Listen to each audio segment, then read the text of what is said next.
Hello and welcome to prolific classes. I am Himanshi Das और आज हम कर रहे हैं the topic effective capacitance of capacitors connected in series. तो हम कब कहते हैं कि जो हमारे कैपेसिटर्स है वो सीरीज कॉम्बिनेशन के अंदर कनेक्टेड है, जब भी positive plate of one capacitor is connected to the negative plate of another capacitor, तब हम कहते हैं कि वो दोनों के दोनों कैपेसिटर्स जो है वो सीरीज कॉम्बिनेशन से कनेक्टेड है। तो आज हम वही करने वाले हैं कि हमारे पास अगर numerous n number of capacitors होंगे जो कि सीरीज कॉम्बिनेशन के अंदर कनेक्टेड है तो उनकी इफेक्टिव कैपेसिटेंस कितनी होगी।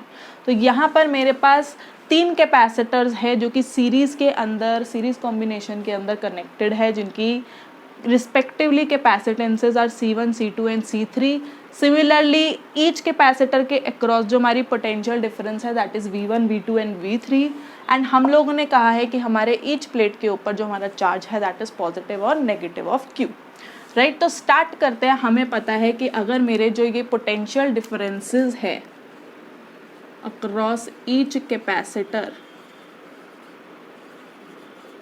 जो हम V1, V2 एंड V3 की बात कर रहे हैं, उसकी वैल्यू एग्जैक्टली कितनी होगी, दैट इज़ Q अपॉन में C1, Q अपॉन में C2 एंड Q अपॉन में C3 रिस्पेक्टिवली। ये तो हमें पता ही है। दूसरी चीज़ हमें क्या पता है, जब भी सीरीज कॉम्बिनेशन होता है तो हमेशा पोटेंशियल डिफरेंस जो होता है वो जो अप्लाइड पोटेंशियल डिफरेंस होता है वो हमारे इंडिविजुअल पोटेंशियल डिफरेंसेस के सम के इक्वल होता है। That means for series combination मुझे पता है V is equal to V1 plus V2 plus V3। जैसे ही वैल्यूज पुट करेंगे V1 is equal to Q upon में C1 प्लस Q अपॉन में C2 प्लस Q अपॉन में C3। Q अगर मैं यहाँ से कॉमन ले लूँ तो मेरे पास क्या बन जाएगा, दैट इज़ 1 अपॉन में C1 प्लस 1 अपॉन में C2 प्लस 1 अपॉन में C3। तो पोटेंशियल डिफरेंस जो हमारा अप्लाइड था उसकी वैल्यू हमारे पास आ गई कैपिटल Q इंटू 1 अपॉन में C1 प्लस 1 अपॉन में C2 प्लस 1 अपॉन में C3। अब इस Q को अगर मैं डिनोमिनेटर में ले जाऊँ तो इट बिकम्स V अपॉन में Q, जिसकी वैल्यू मुझे पता है 1 अपॉन में C1 प्लस 1 अपॉन में C2 प्लस 1 अपॉन में C3 हो गई। अब अगर आप ध्यान से देखो यहाँ पर तो मुझे पता है V अपॉन में Q क्या होता है। V अपॉन में Q, या फिर नॉर्मली अगर मैं बात करूँ तो Q अपॉन में V मेरे पास होती है मेरी कैपेसिटेंस। राइट, हमारी कैपेसिटेंस जो भी इफेक्टिव होगी, मतलब effective capacitance of the series combination. अब यहाँ पर मेरे पास V अपॉन में Q है तो वो बन गई मेरी 1 अपॉन में CS।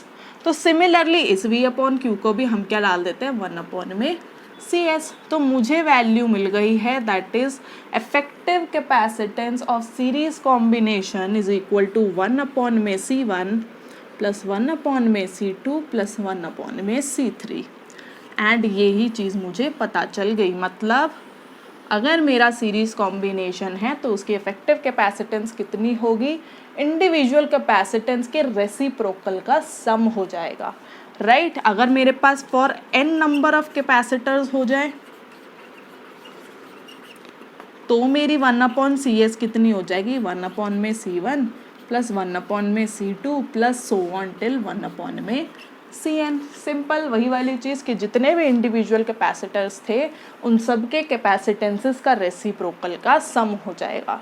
तो यहाँ से मुझे क्या पता चल गया कि मेरी सीरीज कॉम्बिनेशन की इफेक्टिव कैपेसिटेंस के बारे में क्या पता चला है, which is equal to the reciprocal of individual capacitances of the available capacitors.